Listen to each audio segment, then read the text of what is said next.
Sinasabi ng mga tao sa kalye na ang mga presong may tattoo ay, ang tigre at leopardo ay baka hindi nakakatakot, pero ang isang asawang puno ng sugat sa katawan, ay siguradong hindi dapat galawin. Pero ang mga matatandang ito ay bulag. Bobo sila, gusto nilang guluhin si Tranhu. Alam mo ba kung sino ang tatay mo? E di alam mo kung sino tatay ko bago ka magtanong. Walang sabi-sabi, agad sinubukan ng mga matatandang bilanggo na mang-api. Inakala ng baguhan na isang simpleng suntok, pero hindi nila alam na nataman nila ang isang nakatagong master. Si Tranhu, mag-isa, lumaban sa buong gang sa bilangguan. Pinalo niya ang mga hampas lupang ito, walang mintis. Tuwing sasalpok sila, binibigyan sila ng mga suntok na puno ng damdamin. 2 paso, diretso sa ulo ni Tranhu, pinalabas ang utak, maliit na flying knife para sa asong ito, tapos tuhod niya, tapos harapin ang may puting buhok. Siya at ang matabang kalbo ang mga boss dito sa bilangguan. Kaya hindi ordinaryo ang kakayahan nila, binasag ang pader, itinapon si Tranhu, tapos binigyan siya ng isang malaking suntok. Tumakbo siya sa ibang lugar,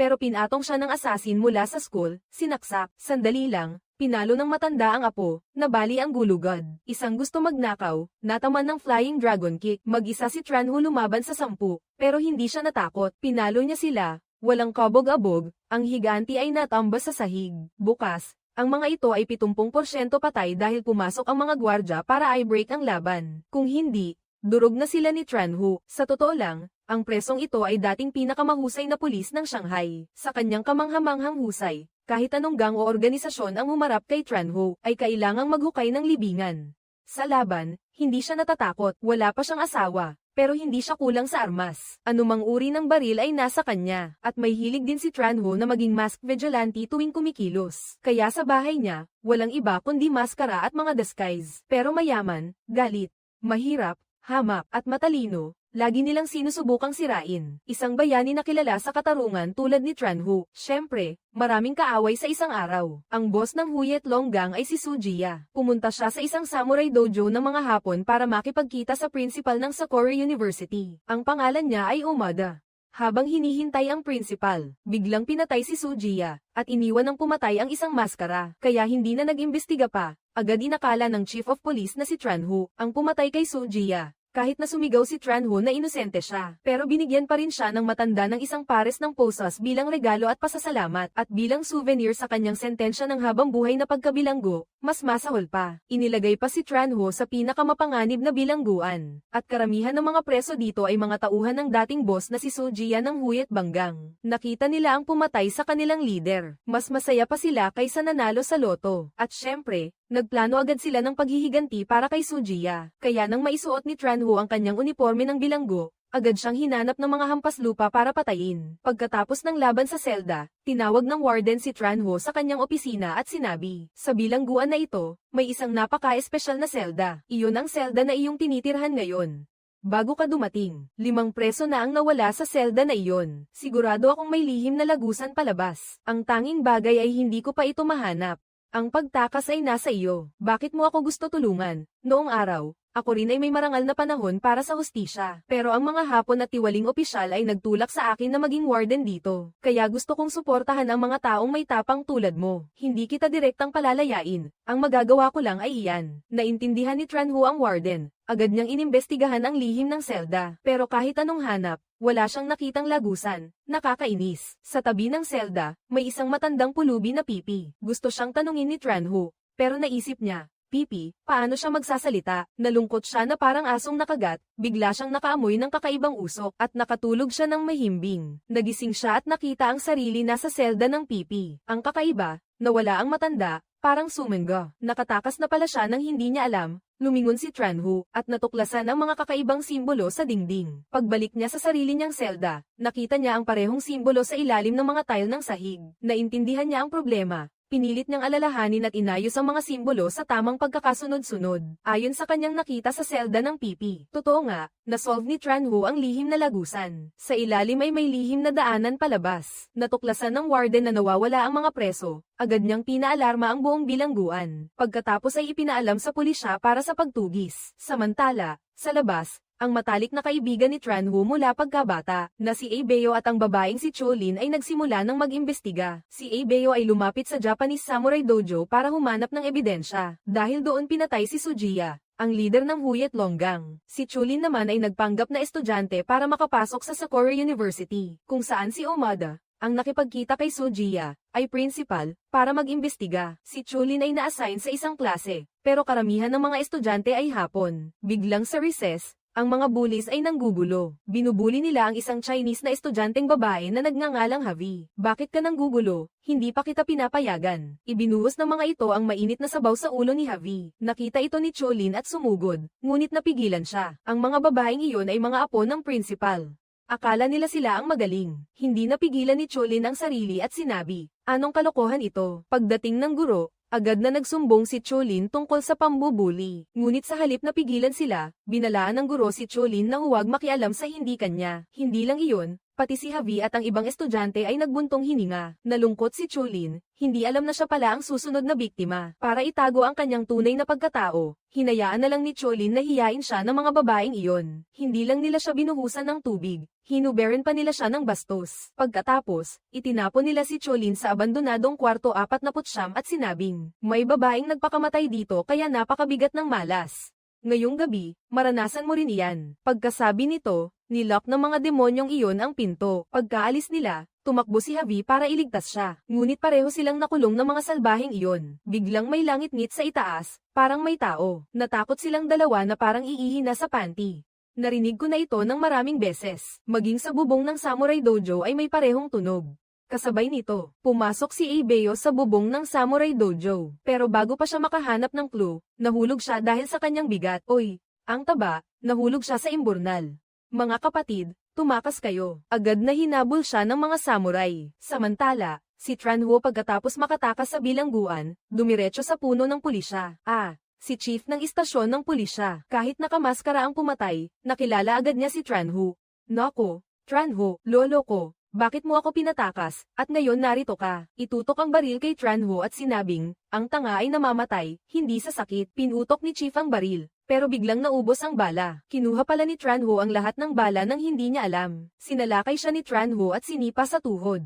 Sa sobrang sakit, humingi siya ng awa. "Sino ang nag-utos na arestuhin ako?" Sumagot si Chief, "Ang commander ng Shanghai Military District o ang alkalde ng Shanghai ang pumilit sa akin." Sa sandaling iyon, may dumating, kaya sumisid si Tranho pababa. Tumalon siya sa malaking tambak ng dumi at tumakas. Swerte naman si Eibeo. Nakatakas siya sa mga samurai. Dahil sa kanyang husay sa pagbabalat kayo, biglang lumitaw si Tranho. Namangha si Eibeo at ikinwento ang lahat. Nalaman ni Tranho na si Cholin ay nasa Sakura University. Kaya pumunta siya doon at tumalon sa pader ng napakagaan. Pumasok si Tranho sa archive room. Nakita niya ang isang introduction letter para sa isang guro ng Chinese. Dahil hindi pa dumarating ang tao, pinalitan niya ang larawan at nagpanggap na guro. Walang nakakaalam, at nagulat si Cholin nang makita si Tranho. Ngunit ang masayang tingin niya ay napansin ng mga babaeng leader ng klase. Inisip nila na nilalandi ni Cholin ang guro, kaya sinubukan ng mga babaeng iyon na disiplinahin siya. Pero dumating si Tranho sa tamang oras at sinuntok ang isa. Naiinis sila pero umalis na lang. Habang nag-uusap sila sa rooftop, tinawag ng mga babaeng leader ang mga campus thug. Ang pinuno, suplado, kasama ang mga alipors na may dalang armas, at nagtanong, "Anong pangalan mo?" "Ako ang lolo mo." Sinuntok niya pero na-counter. Sumugod ang mga alipors pero walang nagawa. Wala silang nagalaw kahit isang kulot na buhok ni Tranho at napahiya. Mga ilaw dagat, hipon, ang manggahas gumalaw sa akin ay parang naghahanap ng kamatayan. Lahat ng katangahan ay nagtatagpo sa kamatayan. Ang pinuno ay kumuha ng kutsilyo at sinubukang patayin si Tranho. Inagaw niya ito at sinaksak ng 300 beses sa tiyan. Pero gamit lang ang hawakan ng kutsilyo para manakot. Pagkatapos, binigyan ni Tranho si Cholin ng ilang pepper spray para sa proteksyon laban sa mga campus thug. Bigla niyang nakita si Eibeo na nagpapakintab ng sapatos doon. Sinabi ni Eibeo na walang paraan para makapasok sa Samurai Dojo para mag-imbestiga. Narinig ito ni Tranho, binigyan siya ng dyaryo at sumagot, "Ang may-ari ng dojo ay patay na. Ang Japan ay magpapadala ng isa pang samurai na si Hakita para pumalit.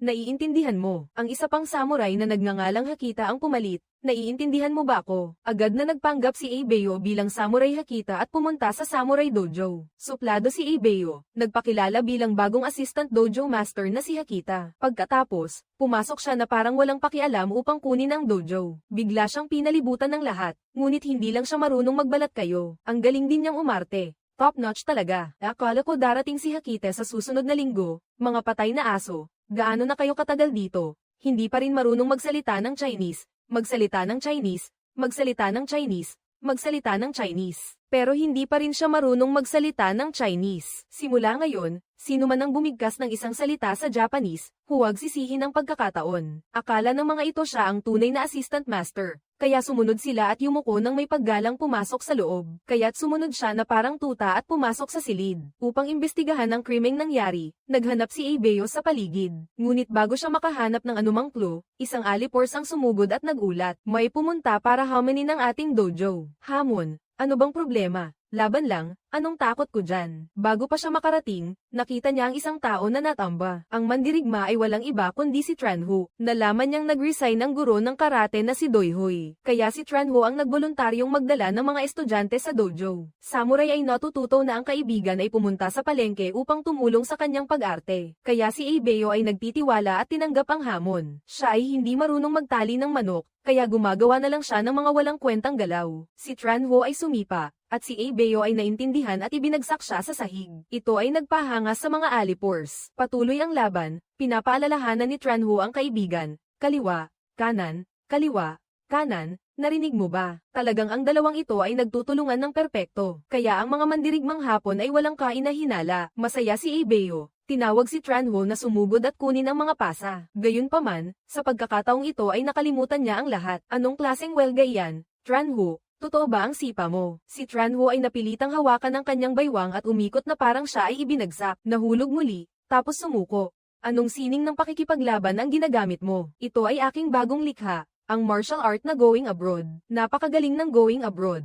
Pagkatapos, sa ngalan ng acting leader, inanyayahan ni Abeo si Tranho sa kanyang silid upang mag-usap. Agad silang nag-imbestiga, mas matalas kaysa sa asong pulis. Natuklasan ni Tranho na ang kisame ay lubhang kainahinala. Talagang maraming bakas dito, at may isang kahoy na hindi napako. Ibinaba ang lubad na silo. Madali bang may sabit ni Tranho, si Abeo at kumuha ng kanyang buhay sa pamamagitan nito? Tiyak na si Sojiya ay pinatay sa ganitong paraan. Siya ay isang martial artist, paano siya madaling ma-assassinate ng ganito? Nakita ang mabangong bola. Naisip ni Tranho na gumamit ang pumatay ng isang kemikal. Nagdulot ito ng pagkahilo kay Sojiya. Saka siya pinatay ng malupit. Dinala ang sample sa paaralan para sa chemical analysis kasama si Chulin, at ito nga ay ang kemikal, scopolamine, isang gamot na tinatawag na hininga ng Diablo. Ito ay may epektong hipnotiko. Matapos marinig ni Tranho ang lahat, dinala ni Chulin siya sa abandonadong silid. Ikwento niya na dati, siya at si Javi ay ikinulong dito ng mga bully. Biglang may kakaibang ingay sa kisame, at sinabi ni Javi na, dumating na naman ito. Tinanong ko pa, at isinalaysay ni Javi, noong araw ng pagpatay kay Sojiya sa Samurai Dojo. Bago iyon, nagdala siya ng tsaa para kay Sojiya. Bigla siyang nakarinig ng ingay sa kisame. Tumingin siya at may nakita, pero hindi klaro ang mukha. Matapos marinig, kinumpirma ni Tranho na tama ang kanyang hinala. Agad silang pumunta sa bubong upang hulihin ang takas. Natuklasan nila ang ilang bote ng kemikal na hininga ng Diablo, at isang lubad na silo. Dito, napag-isip ni Tranho na maaaring ginamit ng pumatay ang silid na ito para sa pagsasanay. Bago ang krimen, ikwento ni Javi ang klase noong araw na iyon sa Samurai Dojo. Dinala ng guro ng physical education na si Doihoy, marahil siya ang pumatay. Kaya kailangan nating akitin ang ahas palabas ng lungga. Kinabukasan, hinanap ni Javi ang guro ng Pei na si Doihoy at sinumbatan siya. Bakit mo tinatanggihan ang pagmamahal ko? Ang mga magulang ko ay nagtatrabaho ng husto para pag-aralin ako. Anong pag-ibig? Noong klase sa Samurai Dojo, may nakita ka bang tao sa kisame? Ikaw ba iyon? Biglang lumitaw si Chulin at sinabing, nakita ko sa bubong ng abandonadong silid. Kudlit, may lubad at pampatulog. Narinig natin ang ingay doon. Baka iyon ang pumatay kay Sojiya. Hindi ito multo ng babaeng estudyante na namatay ng hindi makatarungan gaya ng iniisip mo. Alam ko iyon. Alam mo ba kung sino ang pumatay? Hindi ko nakita ang mukha. Marahil kailangan naming iulat ito sa pulisya. Ang buong usapan ni Chulin at Javi ay narinig ng guro. Narinig ng guro ng Pei na si Doihoy ang lahat.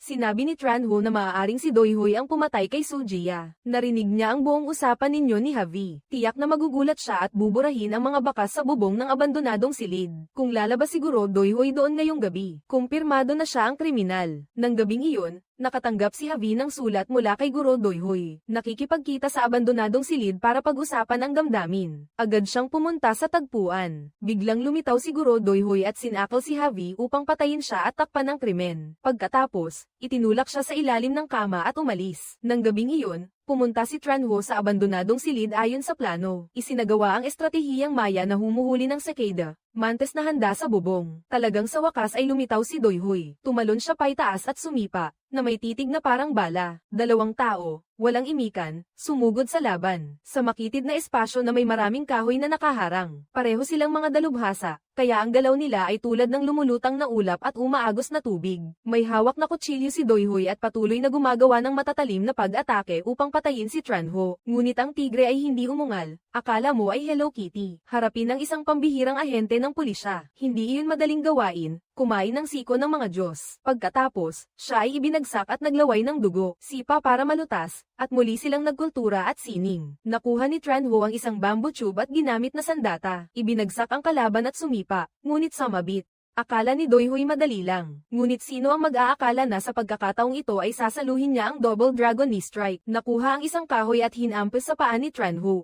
Sinamantala iyon at nag-counterattack. Mabilis na hinawakan ni Tranho ang binti at ibinagsak si Doyhoy sa poste ng kahoy. Sobrang sakit. Sumugod siya at sinubukang sumipa ng tuhod ngunit nabigo at ibinagsak ni Doyhoy. Pagkatapos ay isang sunod-sunod na counterattack niya laban kay Tranho. Sa palubog ang mukha. Si Doyhoy ay tumakas, ngunit hinawakan ni Tranho sa leeg at itinapon sa sahig. Nang tumayo siya, binagsak siya ni Tranho, nabali ang gulugod. Hindi sumuko si Doyhoy, sinubukang gumanti, ngunit si Tranho ay nangingibabaw, kaya muli niyang pinatumba ang kalaban. Sa pagsisikap na tumayo, ginamit ni Tranho ang isang sipa na pumutol sa tenga ni Doyhoy. Sumugod siya, niyakap ang baywang, binuhat siya at ibinagsak sa kisame. Nahulog siya. Ngunit may lakas pa si Doyhoy na hilahin ang kabinet at tumakbo palabas. Noon nakita ni Tranho ang bangkay ni Javi. Galit na galit, hinabol niya siya, ngunit biglang may hamarang kay Doyhoy. Pagkatapos ay sinaksak siya sa puso at namatay sa lugar. Tumakbo si Tranho pero huli na.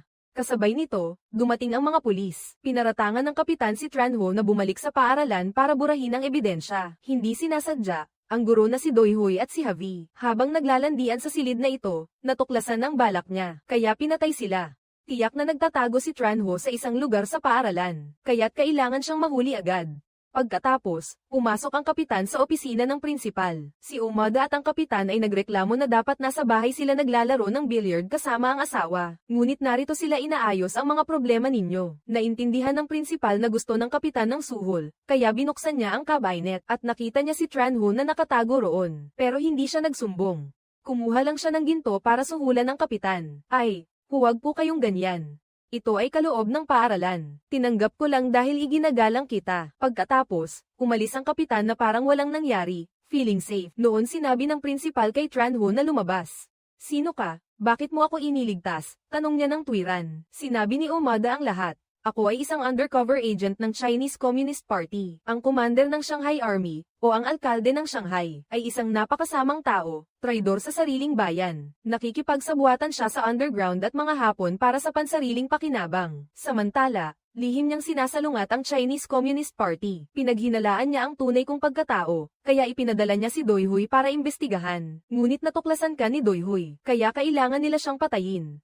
Bakit? Gusto akong saktan ng commander ng Shanghai Army. Nakikipagsabuatan siya sa underground sa pagpupuslit ng opyo. At ikaw ay laging nakikipaglaban sa underground. Kung hindi ka nila aalisin, paano magiging maayos ang kanilang negosyo? Ako ang pipi na gumawa ng lihim na lagusan para iligtas ang mga miyembro ng Chinese Communist Party. Ang pagtulong sa iyong makatakas sa bilangguan ay hindi bahagi ng aming plano. Noon, si Tranho ay nakatitig lamang, gulat na gulat, naintindihan niya ang lahat. Nagpasalamat siya kay Principal Umada at sinabi, kung may kailangan kayo, tiyak na tutulong ako ng buong puso. Meron. Ayon sa intelihensya, ang alkalde ng Shanghai ay nakikipagsabuatan sa mga Hapon, at naghahanda silang magdulot ng kaguluhan sa Shanghai. Iyon ang magiging dahilan para maglunsad ng digmaan ang mga Hapon. Apurahan ito. Kung mag-uulat ako sa nakatataas, pagkatapos ay magpapadala ang organisasyon ng isang assassination team, maaaring huli na. Gusto kitang ipa-assassinate ang alkalde sa lalong madaling panahon, para pigilan ang balak na ito. Ngayon alam mo na kung sino ang masamang nasa likod ng lahat, kaya, hindi nagdalawang isip si Tranho.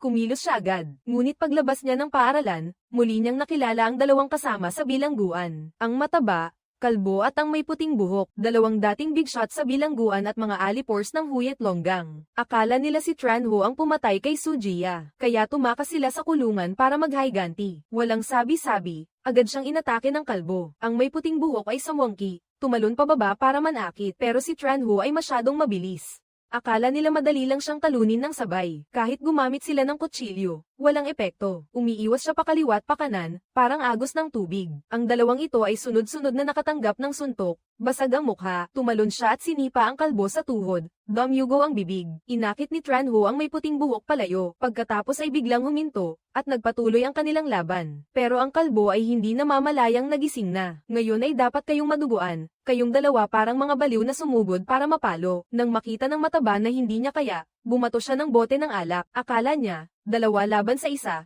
kahit hindi taga ay pilay. Pero si Tran Ho ay napakahusay.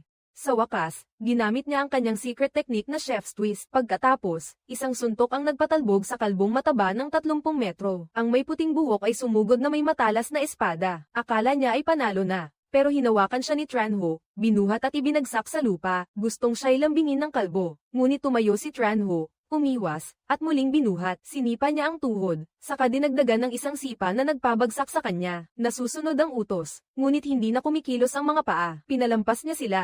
Sinabi ni Tran Ho, hindi ako ang pumatay kay Su Jia. Kung ayaw maniwala, balikan ang video.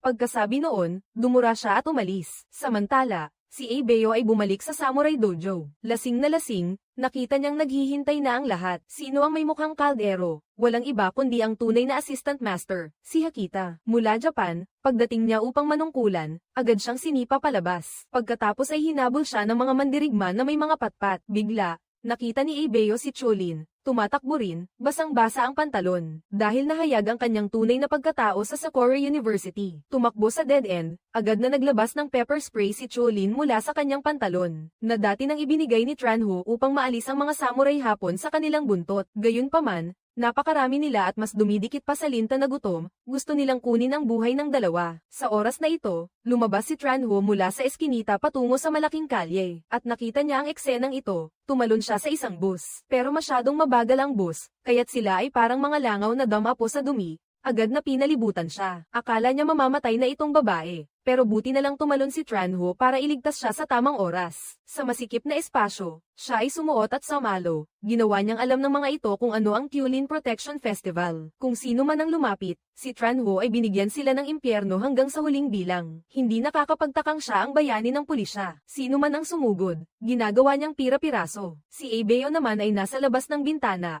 Sinubukang itulak ang 10 lalaki, pagkatapos ay sumigaw kay Tran Ho na iligtas siya. Ang isang ito ay may baril na nakatutok sa kanya sa dulo ng bus, sumisigaw siya ng malakas. Pero si Tran Ho ay abala sa pagprotekta sa magandang babae, kaya't hindi pa siya makakilos. Kaya't sa tuwing magbubukas si Abeo ng bibig, siya ay pinaparusahan ng napakasakit. Tama na, mananahimik na ako.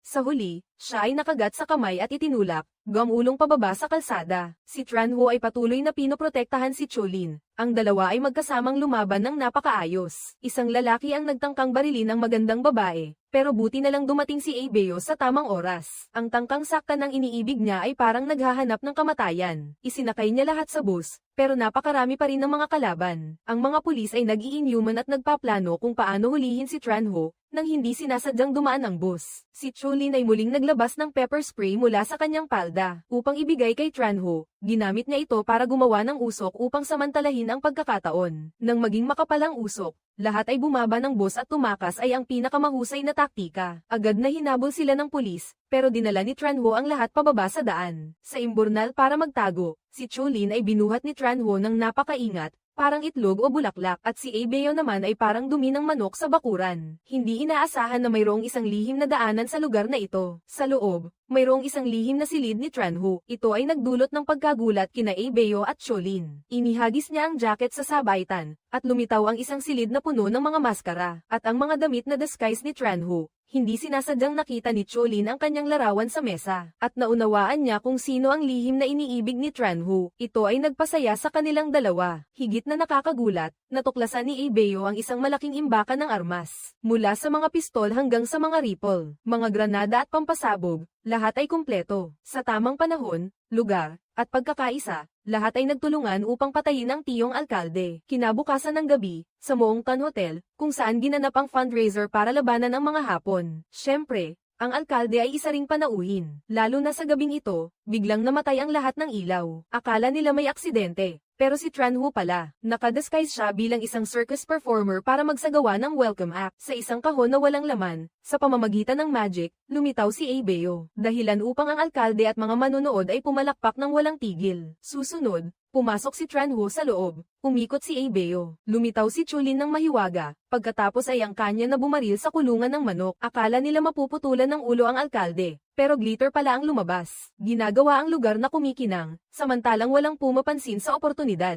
Tinutukan ni Tran Ho ng baril ang alkalde mula sa likuran, pero ang mga bodyguard ay masyadong mabilis at nag-counter-attack. Napakalakas ng kanilang apoy, gumawa sila ng hadlang upang protektahan ang alkalde. Nang makita ito, sinalakay ni Chulin at Abeo mula sa likuran. Nakapag-eliminate sila ng marami. Pero sa tabi ng alkalde ay may isang napakalakas na bodyguard, kaya't nahirapan si Tran Ho na isagawa ang misyon ng pagpaslang. Nagpalitan sila ng tama ng dalawa, pero sa kasamaang palad, naubusan sila ng bala. Naihatid ng bodyguard ang alkalde sa sasakyan. Wala nang ibang paraan, tumalon si Tran Ho mula sa bubong ng ikalawang palapag, dumapo sa bubong ng sasakyan. Ang bodyguard ay isang bihasang driver, kaya't patuloy siyang sumwerte at zigzag sa daan, parang nagpiprito ng itlog, upang itapon si Tran Ho pababa at atakihin siya. Pero ang lalaking ito ay hindi madaling takutin. Sa huli, binuksan niya ang pinto at sinipa si Tran Ho, nagumulong pababa ng masakit. Habang may buhay, may pag-asa. Agad na hinabol ni Tran Ho. Sa Moongton Hotel, napakarami pa rin ng mga Japanese spy, dahilan upang hindi na makayanan ni Chulin at Abeo. Sa isang kritikal na sandali, biglang pinatay ang mga kalaban at bumagsak na parang mga pinutol na puno. Napag-alaman na ang warden ng bilangguan ang nagdala ng mga gwardya upang tumulong. Sa labas, inihatid ng bodyguard ang alkalde sa loob ng Samurai Dojo. Nandyan din si Tran Ho, at higit na nakakagulat, ang taong nakita niya ay si Principal Omada, nakasuot ng uniforme ng sundalong Hapon. Pumasok si Tran Ho sa loob, at dahan-dahan ding bumaba ang matanda. Sa huli, hinubad niya ang maskara ng alkalde, at nagulat siya. Iyon pala ay anak niya. Akala ni Tran Ho ay walang alam. Gayunpaman, sinabi niya na hindi siya miyembro ng Chinese Communist Party, kundi isang Japanese spy. Ang bodyguard kanina ay lumitaw bilang isang Japanese samurai. Ako ang assistant master ng Samurai Dojo. Ang pangalan ko ay Hakita. Sa katunayan, ako ay dumating sa Shanghai matagal na, at pagkatapos ay pinatay si Su Jia, ang leader ng Huyet Longgang. Gayunpaman, iniulat ninyo na darating siya sa Shanghai. Isang linggo ang pagkaantala upang magkaroon ng alibay. Hindi lang iyon, ikaw din ang pumatay sa guro, si Doyhoy at ang babaeng estudyante na si Havi. Omada, kayo ang gumapang sa bubong ng abandonadong silid sa dormitoryo. Sa dormitoryo ng mga estudyante, sinadya ninyong gumawa ng ingay upang takutin sina Havi at Chulin. Upang akitin akong mag-imbestiga, hindi lang iyon, ginawa ninyo ang eksena na may pampatulog at lubid. Akala ko ang pumatay ay siguro Doyhoy, ang guro sa pisikal na edukasyon. Sumulat ka ng liham sa dalawa kay Havi at kay Guro Doyhoy. Inanyayahan mo sila sa abandonadong silid para magtapat ng damdamin. Dumating muna si Havi, pinatay siya ni Hakita, pagkatapos itinago ang bangkay. Itinago ang bangkay sa ilalim ng kama. Nang umakyat ako sa bubong, inilabas niya ang bangkay. Dumating si Doyhoy ayon sa liham, nakita si Havi na patay, akala ako ang mamamatay tao. Kaya umakyat siya para makipaglaban hanggang kamatayan. Matapos makipaglaban sa akin ng 7 rounds, tumakbo si Doyhoy pababa. Pero sinugo mo si Hakita upang patayin din siya. Sa dulang ginawa mo, para sa pulis ako ang mamamatay tao. At para sa akin, ang alkalde ang kontrabida. Isang tira. 3 ibon ginawa ko ang dulang ito para mahuli lahat ng sabay. Ang mga especially iyan ng Hapon na nakatago tama nga ang pinili ko. Omada, tapos na ang pagtatanghal. Bumagsak na ang plano mo. Ganoon ba? Ang humahabol sa alkalde ay ikaw. Kung mamatay siya, natural na iisipin ng lahat na ikaw ang pumatay. Pero ito ay peking alkalde. Masyado ka pang bata at berde. Pagkasabi niya, binuksan ni Hakita ang pinto at totoo nga, dinala niya ang tunay na alkalde roon. Hindi ko alam kung kailan. Bakit gusto mong ipasakamay sa akin ang pagpatay sa alkalde? Dahil sikat ka bilang isang matuwid na pulis. Dalubhasa sa pagwasak ng mga sindikato at korupsyon. Kung ikaw ang pumatay sa alkalde, iisipin ng lahat na siya ay tawoli. Suhol at kasalanang di masukat higit sa lahat, hindi madamay ang Hapon. Naunawaan naming lahat. Gustong sumugod ni Tran Ho para iligtas ang alkalde, pero hinarang siya ni Hakita. Kapwa sila sumugod sa laban. Ibinato ni Hakita ang kanyang espada tulad ng Li Fei, ngunit naiwasan ni Tran Ho. Mayroon siyang katana, puro siya hiwa, kaya napilitan si Tranho na sumilong sa haligi para iwas. Walang sandata, mahirap lumaban. Sinipa siya paitaas. Nang sumugod si Hakita, nakakuha na si Tranho ng espada, at gumanti siya ng parang bagyo, nang ibabaw sa kalaban. Bumaling siya kay Omada, pero ang tunay na pakay ay iligtas ang binatang ito, na italon palayo. Ngayon, 1 laban 2. Sinabihan ni Tranho ang binata na ilayo ang alkalde. Siya naman ang humarap sa 2 mamamatay tao. Pinigil ni Omada si Tranho, at sumugod si Hakita para patayin ang alkalde. Pero napakabilis ni Tranho sapat para hadlangan siya. Hinarang niya ang pinto, para makatakas ang mag-amang alkalde. Galit na galit, sinugod ni Omada at Hakita si Tranho upang patayin. 2 espada ang humahampas kahit isang veteranong pulis tulad ni Tranho ay napilitang umatras. Puro hiwa. Mabilis silang nagkaroon ng kalamangan. Nang makitang dehado, kailangan ni Tranho na lumipat paitaas, para ikalat ang kanilang pagtugis. Gusto niyang tumakbo palabas, pero hinarang siya ni Omada. Masyadong mabilis si Hakita, lumipad siya pataas para sumali sa kasiyahan. Sa makipot na pasilyo, inakala nilang dehado si Tranho, pero gumanti siya ng parang bagyo, sunod-sunod na iwas, at nang ibabaw sa 2, nasaksak si Omada sa tagiliran, masakit. Lumipat si Tranho palabas, pero mas matatag pa sila sa mga linto, walang sabi, walang imik. Nagtinginan ang 3, pagkatapos ay nagpatuloy sa palitan ng kultura at sining. Isang tadyak ang tumama na tambas si Tranho sa bubong. Nagpatuloy ang 3 sa larong pusa at daga, taga ng taga walang tiyak na tama. Pero panira ng bubong sila ang numero 1. 2 kamay, 2 kalaban, pinilit ni Tranho na lumaban. 3 silang nahulog sa bakuran, buti na lang graba, hindi semento. Sa pagkakataong ito, si Tranho ang sumugod sa kanilang 2. Hindi na siya nagpatalo sa kanilang pananakot, nakuha na niya si Hakita. Pero pinatawad niya ito, isang sipa lang sa dibdib ang pinakawalan. Umikot siya para salakayin si Omada, pero naputol ang espada ng katana nito. Maikli man ang espada, sumugod pa rin siya sa malapitan, walang awa. Sinuntok niya sa mata itong isa habang nangingibabaw. Sumipa si Tranho at tinutok ang dulo ng espada sa lalamunan. Dugo ang lumabas sa bibig ni Omada, bumulagta siya roon. Pinulot ni Hakita ang espada at sumugod ginamit ang kanyang kamanghamanghang bilis para mapatay. Pero agad siyang nabaril, hindi na kailangan ni Tranho na bumunot ng espada. Pero nang ibabaw pa rin siya sa kalaban, walang awa. Pinatalsik niya ang sandata, umikot, at sinipa ng baliktad, tinulak ito sa poste. Gawin mo na, sabi ng bata. May gusto pa siyang sabihin. Si Tranho ay isang pulis, kaya iiwan niya ang kanilang buhay. Hayaang magdesisyon ang batas. Sa sandaling iyon, sumikat na ang araw, itinaboy ang dilim ng gabi, senyales na tapos na ang lahat. Pagkatapos noon, binuksan ni Tranho, Beo, at Cholin ang isang opisina, detective para kumita.